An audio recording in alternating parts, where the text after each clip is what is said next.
Okay. Welcome to our Wow, that's a good way to start, isn't it? Welcome to our Backyard Brothers podcast. We are talking lots of things today, but first we're introducing again, as we did last week, kind of a new segment idea. It's not always memories. It's whatever the person who's assigned that week has decided to do. And so Dustin is our assignee this week. So, Dustin, take it away.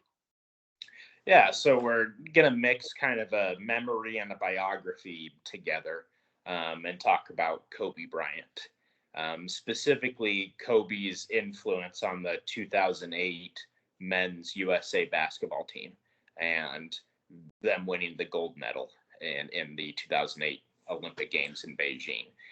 Why that was significant is because in 2004, the United States basketball team lost its first game in over 50 years during the Olympic run, and then they lost the second game.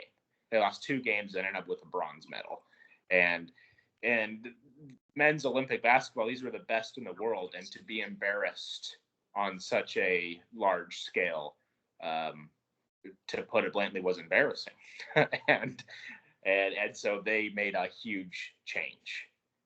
They fired basically everybody in the organization, brought in new people, most especially Coach K as the coach.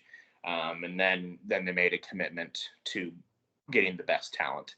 And that was a great recruiting effort to get Kobe Bryant to join USA Basketball. And Kobe said, "Yes, I'll join because I'm tired of watching y'all lose." And then he joined, and then we're going to talk about two specific memories. And so this is based off of a documentary that Netflix did called The Redeem Team, which is what they call themselves, the Redeem Team, which to win gold again. And so two specific memories from that time that are both featured on the documentary. We'll post some links as we post this. But first one was this a full year before the Olympic Games in 2007. The USA basketball team was together in Vegas, and they're training for a few weeks during the off season, and they're also in Vegas. And so all of the guys decided to go out partying in Vegas. That's what you do in Vegas. All the guys except for one, Kobe Bryant, who didn't go, went out partying and were out late night, had a wonderful time, and then coming back to the hotel at 5 in the morning, who do they see in the lobby, totally drenched in sweat, ready for his next workout, but Kobe Bryant? And they're like, "What are you doing, man?" He says, "I'm going to work out." And they're all just like, he's up at 4:30, 5 in the morning, going to work out, same time that we're getting home from the club. And they thought about that and they said, "Wow, he's committed. He's taking this seriously." And so the next day, who joins him in the gym? LeBron, D Wade, and then all of the others before. Basically, the entire team was there in the gym at 4:35 in the morning, working out, getting ready, taking this seriously. Fantastic leadership there. I have another thing that we'll talk about, but let's get responses on that one first, and then we'll move on to the next section, next memory that we'll talk about. Responses on that specific thing about Kobe Bryant.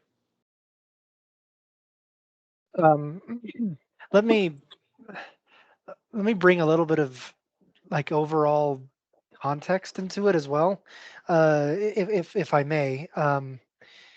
Let me start by saying, in the early 2000s, I hated Kobe Bryant. Not as a person, not anything like that.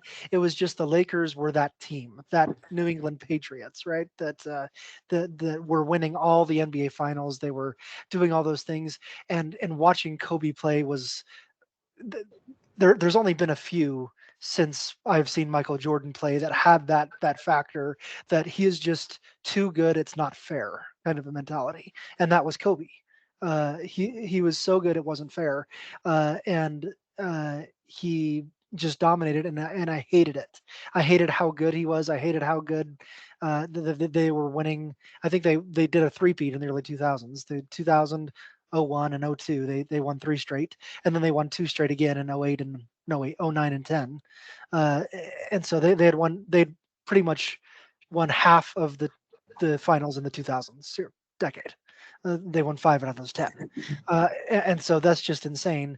But after he retired, Um, and obviously his death a few years ago had something to do with it too. But um, it's one of those things as well that I don't hate Michael Jordan anymore. I don't hate Kobe Bryant anymore. But there's a sense of being able to respect how a man plays the game and how a man prepares to play this game. He didn't take this lightly, as you mentioned in that memory, and as you will in your next one.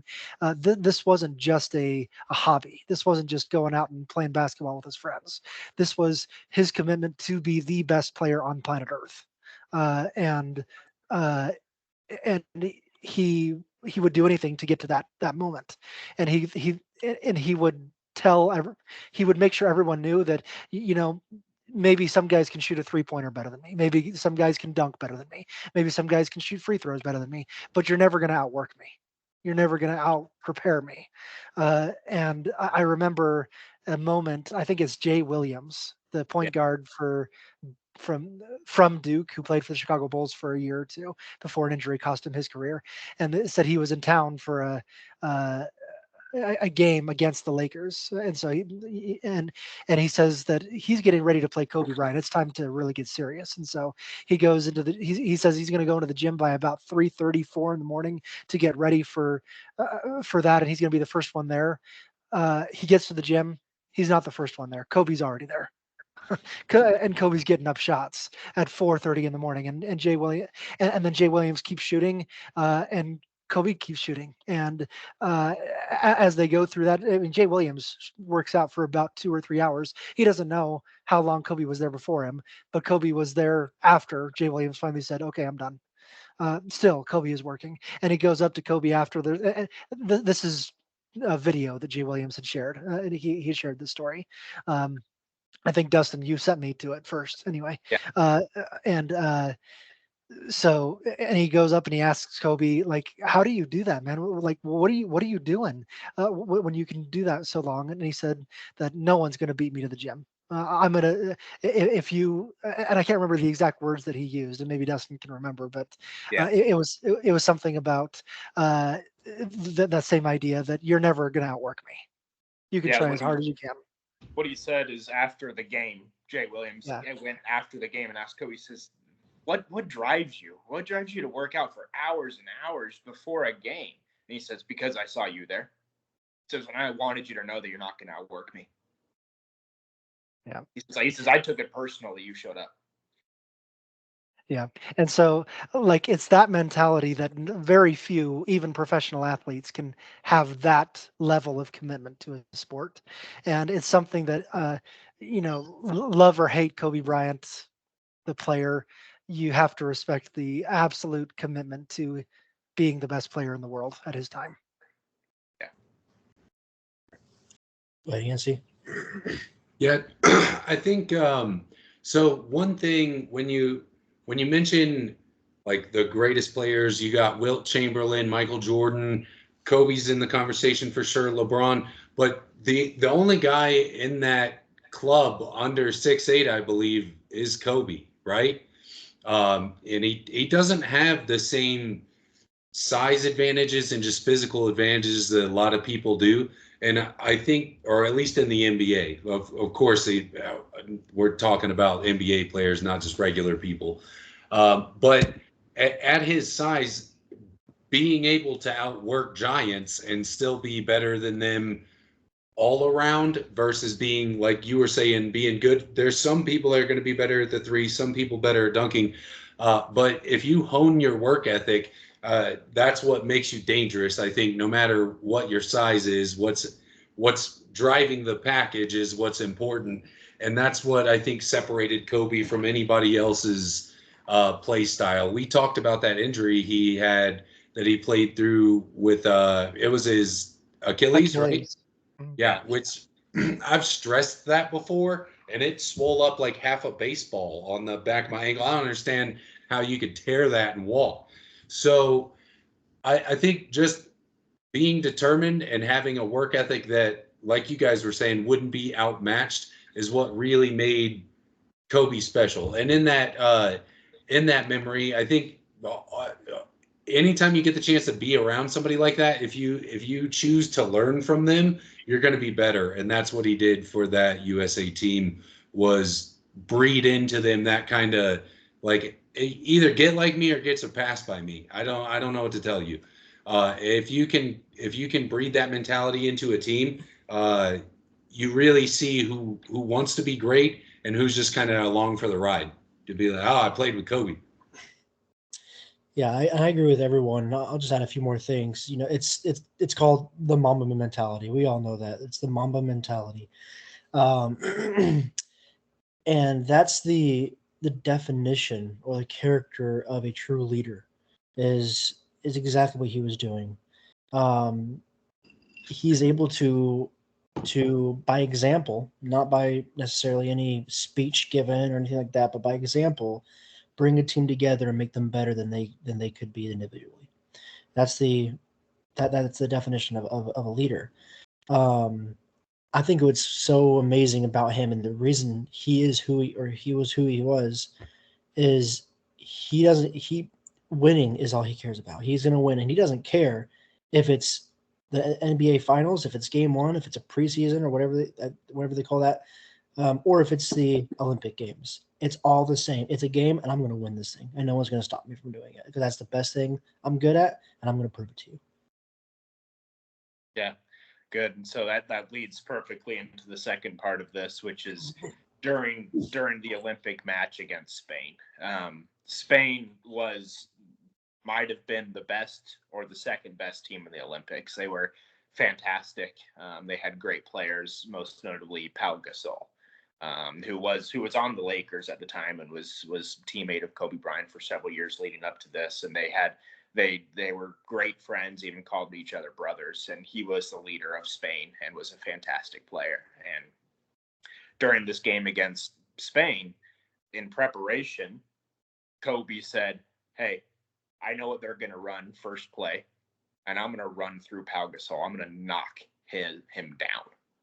I'm going to just knock him over." And they're like, "Why? He's your teammate." He says, "No, he's not. He plays for Spain, and I play for USA."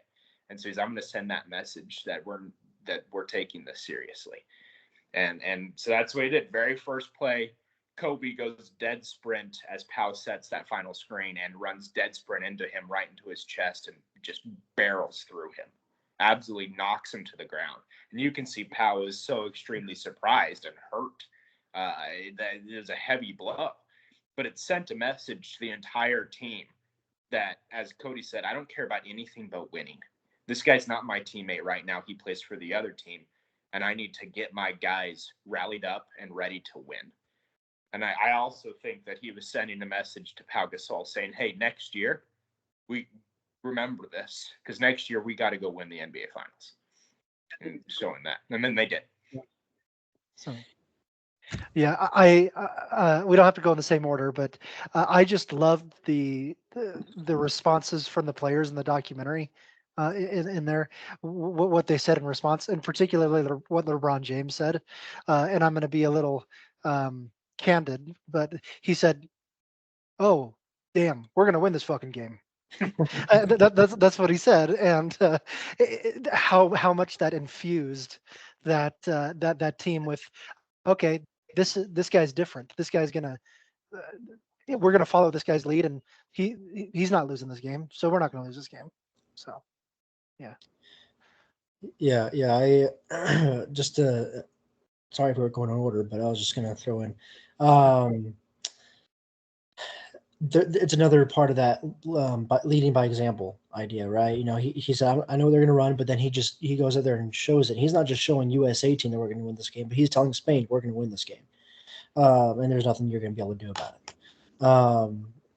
When I watched that, first off, I felt like I could feel that hit watching that, and I felt hurt. Like, he really did that to a brother of his, to a teammate. I mean, the kind of workouts you go through when you're on the same team, you form a bond. You guys are absolutely just brothers. And the moment you're on another side of the team, Kobe's like, I don't care. You're my enemy now, and I'm going to treat you as such, and I'll prove it right now. And he goes out and does it, and I was kind of hurt. Like, I could feel it first off physically, and I was like really, Kobe? That was kind of my first thought, but it's amazing to see what he truly cares about, and that's I'm going to win this game, and even my brother's not going to get in the way. Yeah. So remember, I don't know if you guys ever saw the movie The New Guy, but he says, as soon as you get into prison, you go up to the biggest, baddest guy in there and you kick him right in the nuts. And he has tiger claw and then he kicks the guy in the balls. That's kind of the concept I think that Kobe went with is like, look, man, I don't care. I'm going to go to their center and punch him in the mouth and show him what I'm here for. And that's a clear and deliberate way to put a message on the court. And even Cody felt it through the screen. So it was effective. And I think that, well, you guys remember Andrew Kuldenhalter, right? In Cub football, his North High School team, he blocked me, and then his team ended up beating my team. But I didn't care if we knew each other from church, best friends, had shaken hands and eaten dinner the night before. It doesn't matter, bro. You have to block me now. Like, I'm not going to play as though we're friends. I'm going to try to run through you. And I think that some people just have that competitive nature. Like Scott, me and you meet up and we play 21. I guarantee you, I'm going to try to win all 10 games every 10 times we play. And I don't want to drop a point to you. It hurts my feelings if I do. And not everybody has that competitive nature, and it's not the best personality trait to have. But certainly, if you're a competitor, you have that fire. Like, I don't care if it's a coin toss or a fist fight. I'm not losing this. Like, period, point blank. And I think that's something that Kobe had in spades, you know. Yeah, I think about the time period too. Like, and I don't know what the Olympic rules are, but in the NBA, he could have been ejected for that now, today. Yeah, that was crazy. Oh, that was a so, crazy decision yeah. to spear a dude. Yeah, I don't know. Like I said, I don't know what the Olympic rules are, and at the time that was officiated a little bit differently. But in today's NBA, he very well could have been ejected for that. So Yeah, the last comment to bring it home is, playing on separate teams, but I also think that created a bond between those two players. Not only did they go on to win back-to-back championships, but now, obviously we don't know much about personal lives, but as much we can see from social media that Pau Gasol is very involved with Vanessa and the Bryant girls, and that he is doing his best to be there as a support to that family, with in Kobe's absence, and helping out as much as possible and being a great role model there, and that he's Uncle Pau. Yeah. Man points for that. You get man points for stepping up like that. Yeah. Okay, let's go to current NBA stuff. I'm going to share my screen, turn my camera back on, and well, we talked last week, and Yancey and I ate some crow, and now we're about ready to give it back to you, Dustin and Cody. I got my fork. So, yeah. Good. Get a napkin ready. Because the Timberwolves won both games in Denver. Denver won both games in Minnesota, and 2 nights ago they won in Denver again. So they've now won 3 in a row. They're up 3-2 in the series. They're playing right now, first quarter, maybe second quarter. I don't know what's the score. First quarter just ended, and Minnesota's up by 20. Are you serious? Wow. It's okay. 31. It's like 31-15 or something like that. Okay. Man, that's well, like the second game they played. Yeah. Yeah. So yeah, I'm excited. So I'll eat the crow, but I'm hoping for a game 7. Well, I mean, Yancey and I both said Denver in 7, but so I'm as you see, I'm repping today, but repping. So, maybe I should take it off. Superstitions, all that, but I don't know. But what changed, guys? Like Minnesota, clearly the first 2 games, like, and Dustin said it in offline text that, hey, Denver's getting swept, and after watching those first 2 games, you come away with that sense that Minnesota is clearly the better team, and then Denver turned it on, and I mean, not counting what's going on right now, but like something changed, and it's hard to really see what that is. Uh, because I mean, this is the Nuggets. They're playing the way that they've played all year, but it's like the defense was ratcheted up a notch. They're doing to Anthony Edwards what they did to Jamal Murray. They're covering him like a blanket right now, with two different people, sometimes three, and Nikola Jokic is being much more aggressive scoring the ball. I think that's part of what I'm seeing. Yeah, that's exactly what I was going to say, is that they decided to try to give back to Minnesota what they got in those first two games, and with super aggressive defense. And credit to Denver for all five players on the court and anybody else that comes in for committing to that game plan of every single loose ball we're going to dive on. Every single outlet play we're going to sprint to the other side, to try to get an easy layup. And they're really committing to hustle, aggressive ball play. And then MVP doing MVP things, being aggressive with the ball, not just in scoring. I mean, he averaged like 33 points across these three games, but also being aggressive in passing, getting to the rim, getting fouled. He's doing MVP type things, whereas I think he was pretty relaxed in those first two games. And so, yeah, Jokic has really stepped up to been aggressive, but the whole team following suit, I think, has really flipped Minnesota on its head, and they didn't know how to respond. We'll see if this first quarter plays out for the next three or not.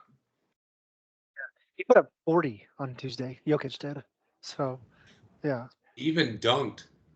Mm-hmm.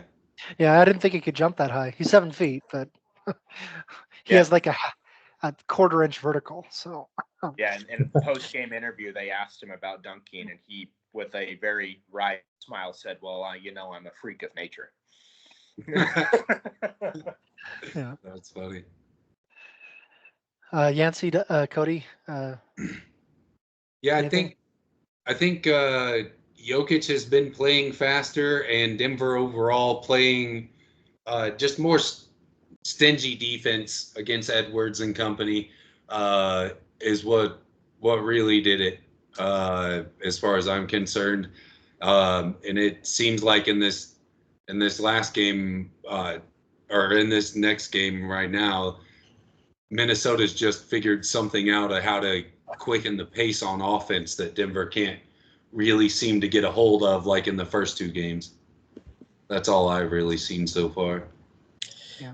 I think the only thing I add is I kind of wonder if it was for the Nuggets after the first two games, kind of realizing, oh crap, they're way better than we thought. We got to kick it into gear, or if they kind of knew how good they were and they just didn't exercise their strategy well enough. I kind of want to lean towards a little bit of both, but more towards them kind of thinking that they had this in the bag, and then realizing after the two games they're like, oh crap, yeah, we gotta play our best.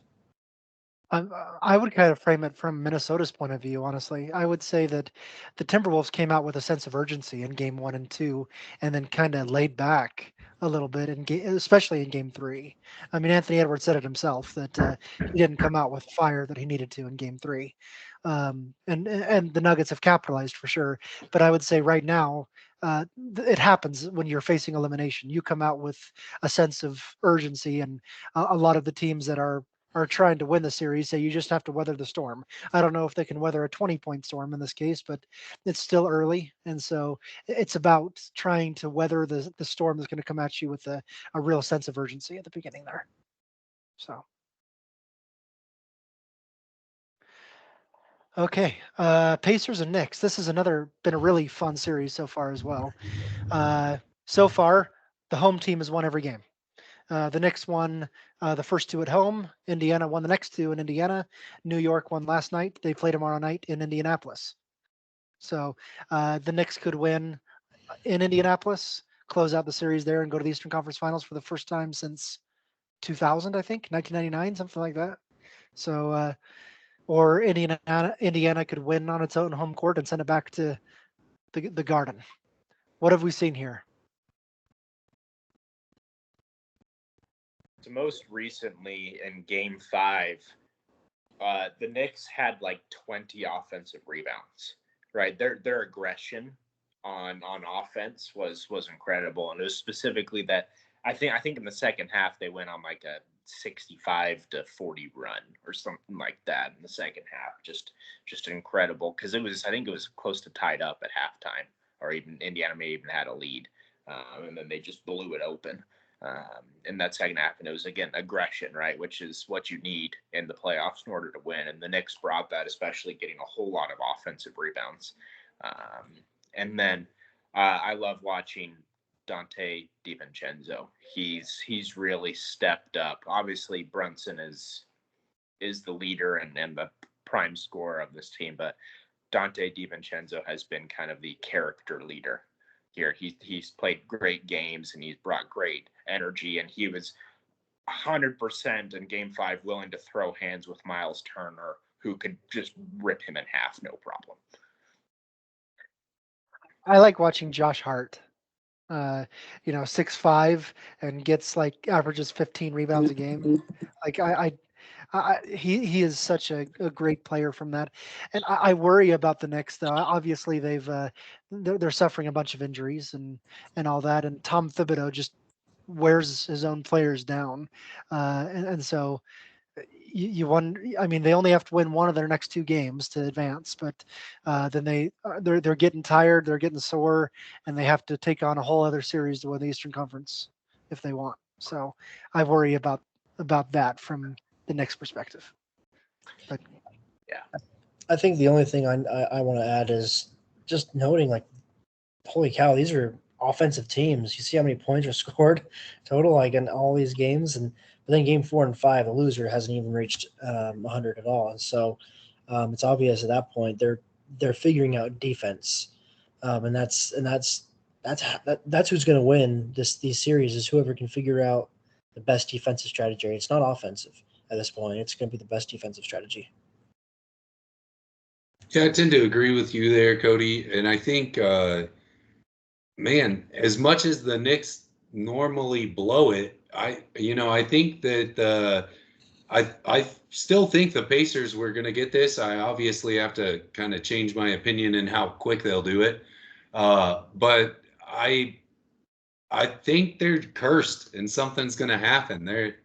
I don't know. They have played well, and they did figure something out to put up a $130 and a $120 consistently is impressive, and holding Indiana down when they are losing, it's impressive. But I think we're going to see something fall apart. I don't know. That's my sense. Yeah, if it's anything to what Scott said, it's going to be just the exhaustion, because I think that these 5 starters are playing like 43, 44 minutes out of a possible 48. They're just out there the entire time. yeah, that's they say that, I think in the latest players poll, Tom Thibodeau is like the coach that no one wants to play for, just because the amount that he demands from his players is insane. So, yeah. Okay, Mavericks and Thunder. Dustin, are you scared? I'm wearing my Thunder jersey, but I'm scared. Yeah. Thunder won game 1 and game 4. The Mavericks have won 3 of the last 4 games, including last night in Dallas. So it goes back, in Oklahoma City. So it goes back to Dallas, where they can win on their own home court and advance to the Western Conference Finals. I don't think the Mavericks have been to the Western Conference Finals since they won the NBA championship back in 2011. So they've got a lot of motivation coming there. They're a more experienced team. Thunder, we've talked about the youngest team in the NBA, youngest 1 seed ever. Do they have enough moxie, if I can use that word, to win the next 2 games? I'm concerned, but I think that there's pillars of light. There's silver linings, whatever you want to use. The Mavericks defense has been incredible. They're fast, they're big, they put multiple 7-footers on the court at the same time, and then those 7-footers finish well inside. And the the Thunder adopted the strategy that I don't like of the hack strategy and doing the hack of Lively, sending them to the paint, to the line, and Lively's been hitting more free throws than expected. It's been helping them. But when I look at the Thunder, is they've been shooting absolutely terribly. That especially Chet, Giddey, Jay Williams, like they're just not shooting well. They're getting fairly open looks off of the things and then shooting like 25% overall, those guys. And so it's one of those things where if they can, as this young team, figure out how to just calm down and not think about it as this win or go home and just try to play good basketball, then yeah, they can easily put up 125 points like they did during the season and be able to win. And so I think it's the inexperience of the Thunder is really showing in this series. And now they have their backs against the wall and the pressure is on in this next game where they've got to do it. And the way they got to do it is take the pressure off and just play good basketball. And those shots will fall. But with that being said, I think the Mavericks have their number and have been playing well, and I think the Mavericks are going to win in 6. Mm-hmm. Yep, that's what I predicted from the beginning. Yeah. Yeah, I thought it would take the Mavericks an extra game. Hopefully I'm wrong. The most interesting thing I hope to gain out of this entire series is Josh Giddey getting investigated. Other than that, I'm over it. I hope the Mavericks carry on and Luka gets to keep proving how good he is. Is it too late to change my answer? I'm kidding. Yes. I do think it's going to be most likely what Scott predicted. I think Mavericks 6. I don't think. I think they have the next game in hand, and even if they don't, they're going to win the 7th game. There's no way, in my opinion, that OKC can win 2 games back to back at this point. Yeah. Okay, and then we go to the only semifinal series that is already over. The Celtics won Game 5 last night, or 2 nights ago. Sorry. Donovan Mitchell didn't play in Game 4 or 5 because he was out with an injury, and you don't have your best player. You also don't have your second best player, Jarrett Allen. So your 2 best players are out for the last 2 games of this. I mean, you got to give the Cavaliers heart that they stayed in those games even without their 2 best players. But it was pretty much mathematical at that point, and the Celtics just were too strong, too good, and they're moving on to the Eastern Conference Finals for the 3rd straight year and the 6th in the last 8 years. So Celtics are a dynasty in the Eastern Conference, but they haven't won a championship in those 8 years. So I think Draymond Green, who was on the NBA on TNT a couple of days ago, said it best, that which I don't say much about Draymond Green, but he did say it best this last time. He said, "No one cares anymore that you get to the Eastern Conference Finals. You've proven you can do that. No one cares anymore. You got to win the finals now." So, yeah. Good comments. I'd agree. I'd agree with that, even though, as you said, it's kind of like kicking the nuts to agree with him. But from him or to him, because I mean, it's Draymond we're talking about. Yeah. With the Cavs, as you said, they just got outmatched, especially with half their starting lineup on the bench. But what I saw in Game 4, especially a little bit in Game 5, is they played much better basketball, especially in Game 4. Even though they lost, they were forced to really try to play team ball and not try to just rely on Mitchell to get him a win. And they ended up playing really beautiful team basketball, lots of assists, lots of ball movement. And it's kind of one of those things where, is it Bickerstaff? He's the coach, where it's kind of just got to say, wow, if I could have played like this when I had my best players out there, we could have done a lot better.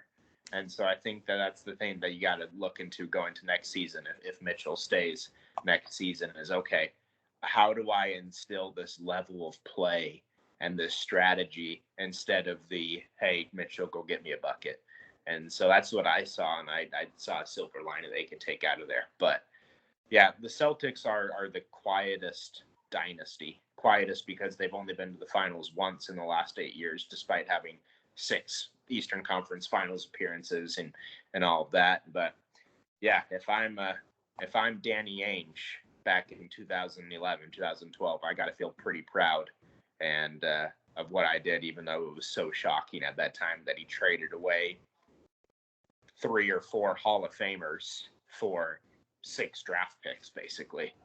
And then looks what it's turned into, 6 Eastern Conference Finals.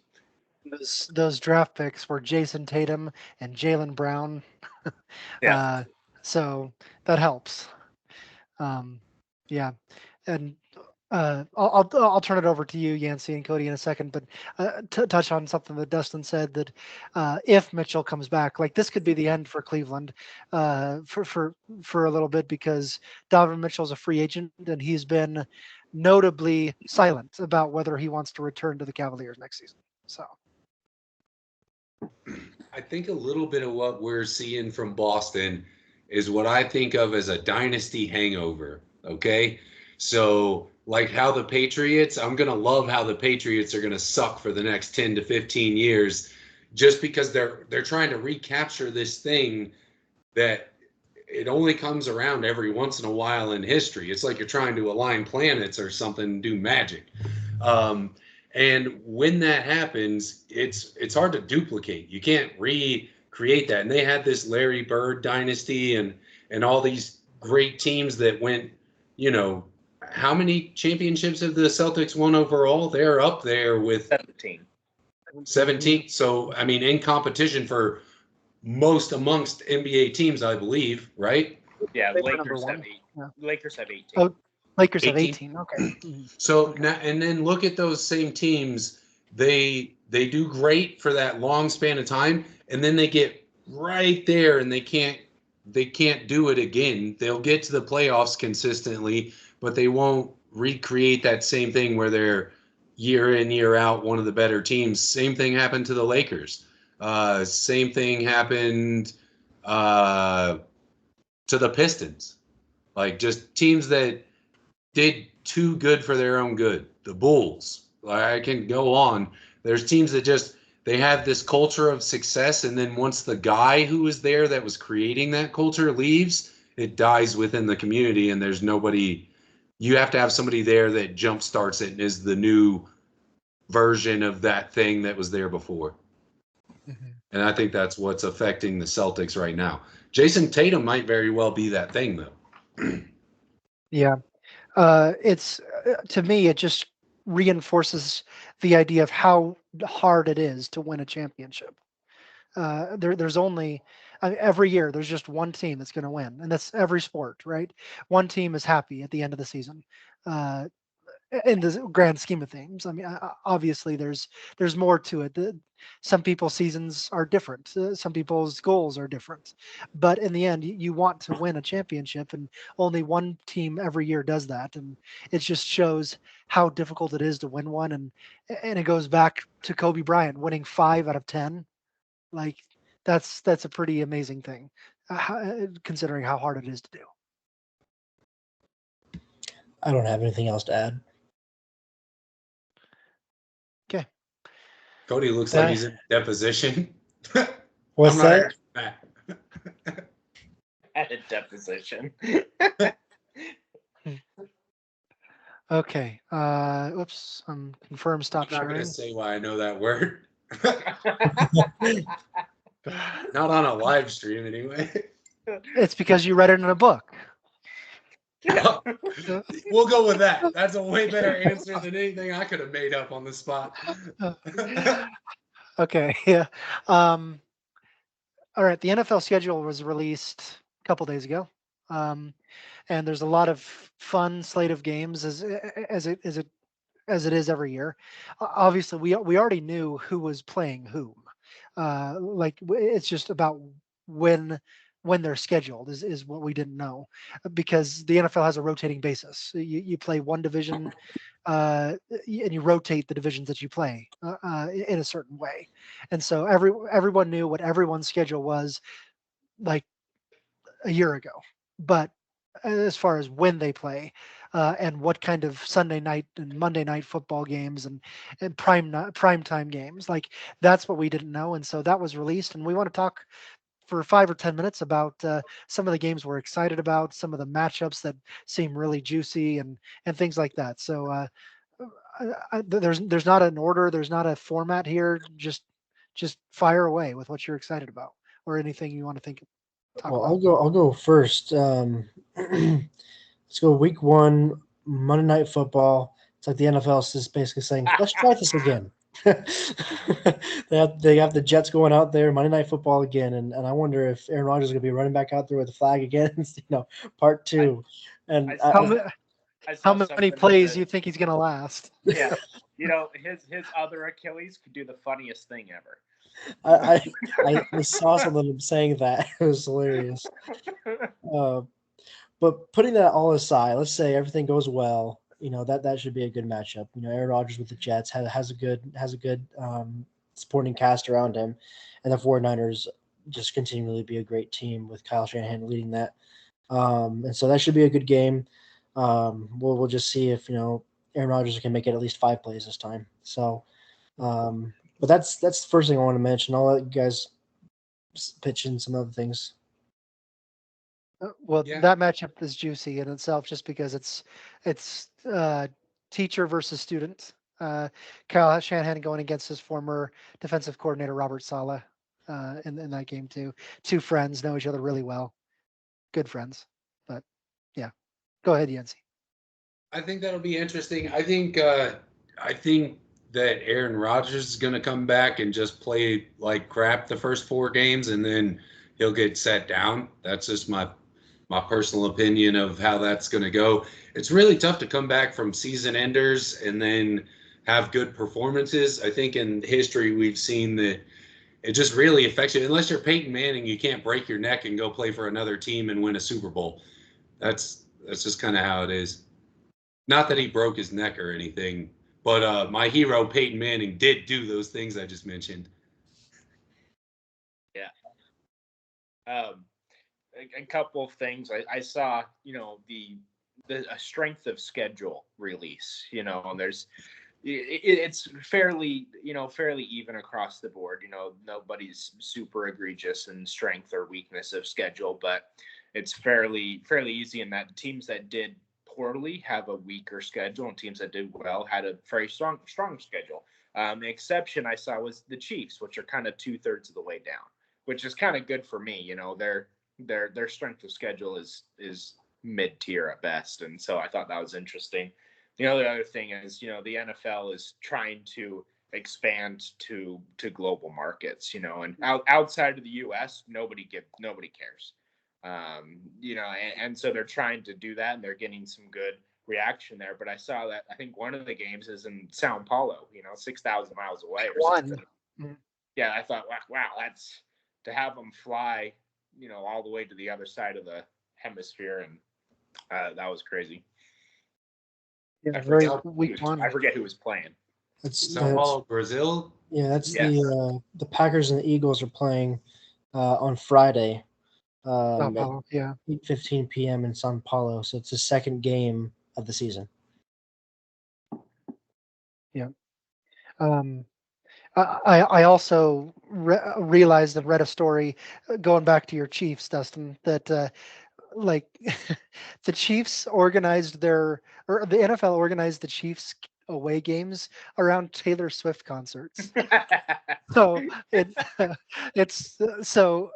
they're playing 3 road games. They're at I may get these wrong, but they're four road games. Okay, at Buffalo, at Indianapolis, at Miami, and I think it's at Dallas, something like that. I can't remember the fourth one, but the times that they're happening are times that Taylor Swift is having a concert in that same city or very nearby in those games, and so people would think, oh, that's just a conspiracy theory. No, NFL guy said, yeah, we looked at Taylor Swift concerts while looking at those things. She So he really came out and was said that Satanist's wife in another life, huh?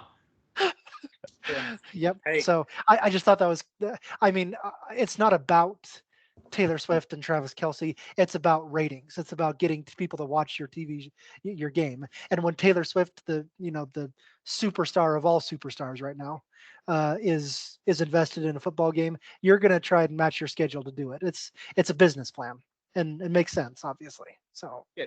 Do you have any idea how many more millions of people watched Yeah. football last year in a hopes of I've seen if they could see the blonde chick once or twice. yeah, That like millions, not a couple people tuned in. Millions more people watched football and did not care what the guy wearing a helmet did. Could not care less. Yep.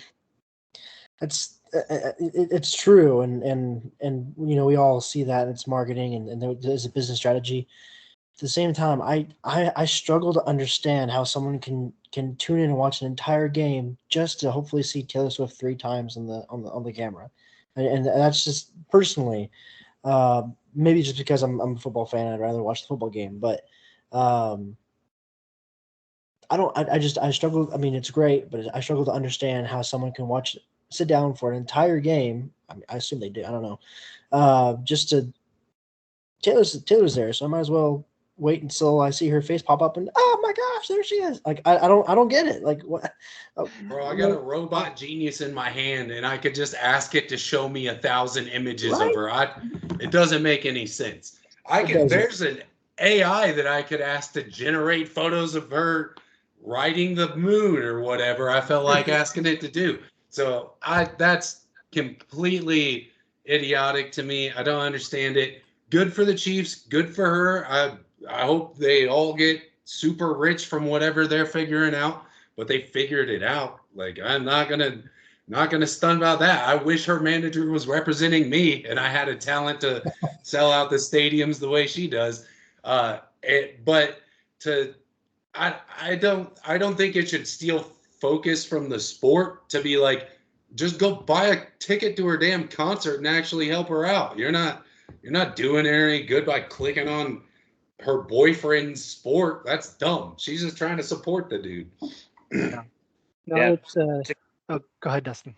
To kind of flip this on its head, any sport you can go see, 6, 7, 8 hours before the game, you'll see hundreds of middle-aged guys standing outside the stadium hoping to see a glimpse of the athlete walking into the stadium.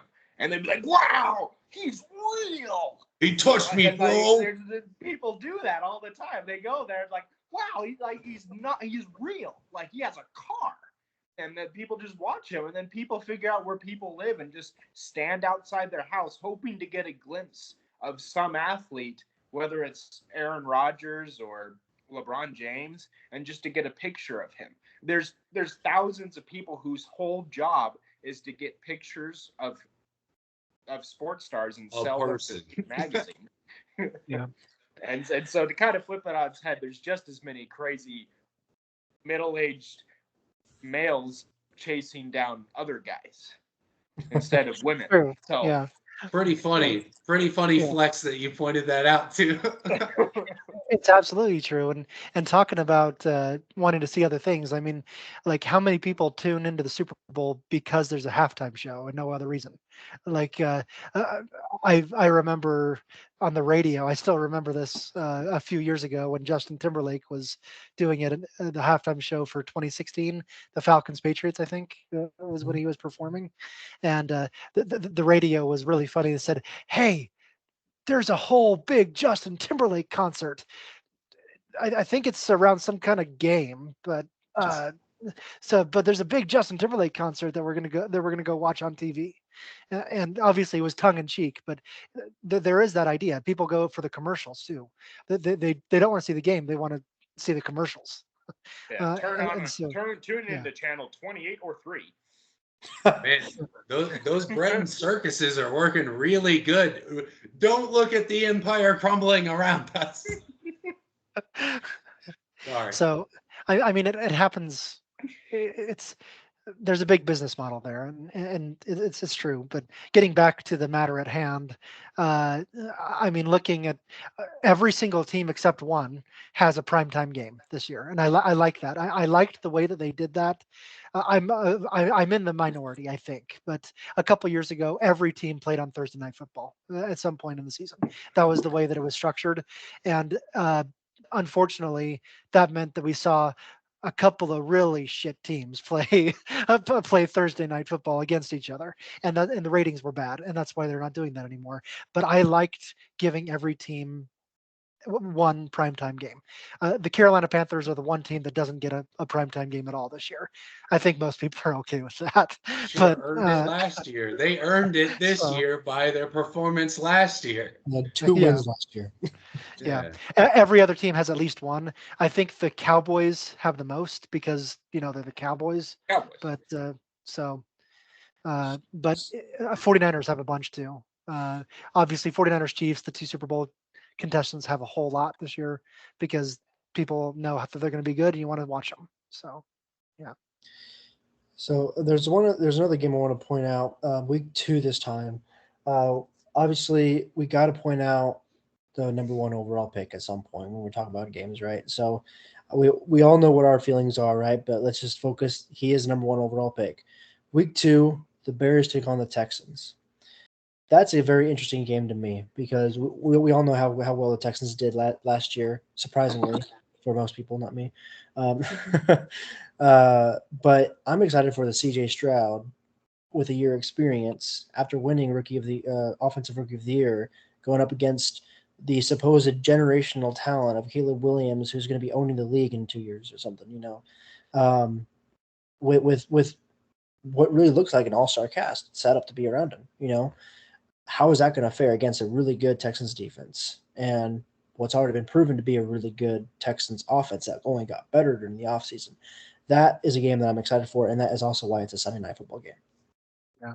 It's like him or hate him, everyone's going to want to watch the Chicago Bears this year. Maybe you're watching because you want to see if he's really as good as they say. Maybe you're watching hoping that he's going to fall flat on his face. But either way, you're going to watch him. So, yeah. I'm excited for the welcome to the NFL moment. That's just me. Everybody gets one, especially quarterbacks.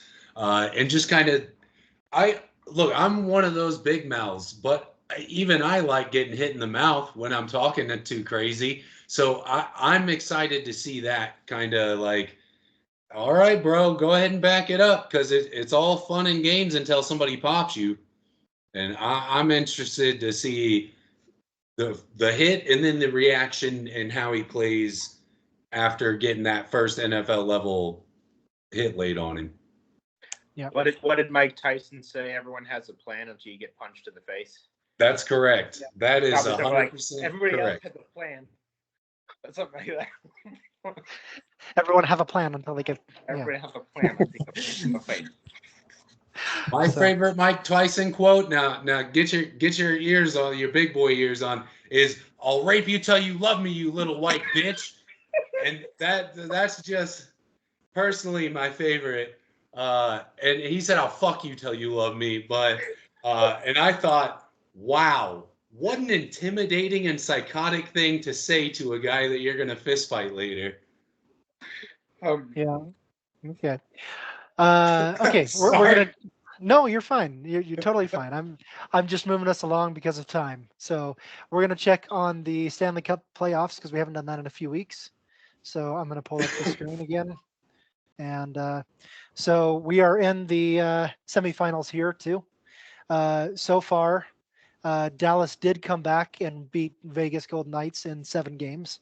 So the last year Stanley Cup champions are out, and Dallas has advanced, and they're taking on Colorado.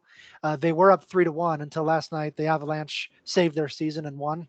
I watched that game, and so that was nice to see for my hometown Avalanche. But I don't think they have a chance to win 3 straight against Dallas. But on the down below, it was Vancouver knocked out your Nashville Predators, Cody. So your Stanley Cup hopeful there. So Edmonton and Vancouver, the two Canadian teams, are tied up 2-2. I think they're playing tonight. On the other side, Florida Panthers, I think we're three of our choices to win. They are up 3-2 against the Boston Bruins, and the Rangers and the Hurricanes. Rangers swept the Capitals and are up 3-2 against the Carolina Hurricanes right now. So, any thoughts you want to share here for the 8 remaining teams so far? Only things I know about NHL is how not to get icing and offsides when I'm playing it on a video game. So I can't offer any intelligent insight as to who's gonna. I was like, Detroit's not in there. Where are the Mighty Ducks? So I'm not gonna be a lot of help here.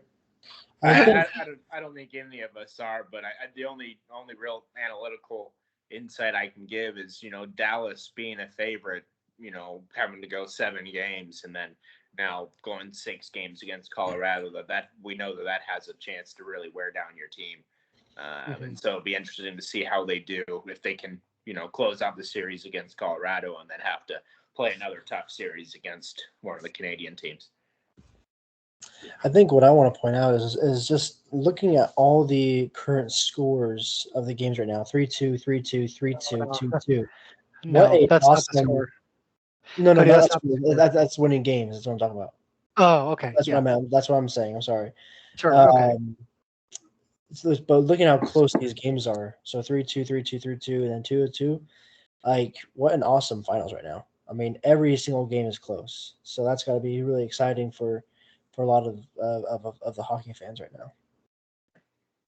That's true. Yeah. And it's different in hockey. I think we mentioned back in NBA that no team has ever come from behind after being down 3-0 in a series. No NBA team has ever come back to win a best of 7 when down 3-0. That's not true for the NHL. There have been instances where a team has been down 3-0 and has won 4 straight to win that series. It doesn't happen a whole lot, but it has happened in the NHL. While it has never happened in the NBA, and so hockey's a little bit different of momentum. It's not, obviously it's not as high scoring as nowhere near basketball, but there's just a different type of feeling. Every game is kind of its own entity, while basketball seems to really have momentum. So does hockey, but it's a little bit different of an animal where it's more self-contained game to game than maybe a basketball feels that way. So that's my thoughts, my analysis, and there's probably people out there that are saying, no, it doesn't work that way. But that's kind of what I've seen, is that it really does vary game by game. Obviously, there's changes, there's switches or strategies that change based on matchups and based on adjustments and things like that. But it seems like every game is more of its own entity than a lot of other sports seem to be that have series like this. You're saying it's not so easy to just skate through a series and to ice the other team in order to reach your goal.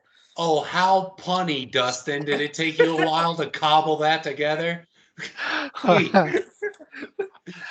do you think I've been doing for the last hour? Oh, my funny bone. It hurts. Dork. Nice. Okay. Well, with that pun, I think we might be done for today.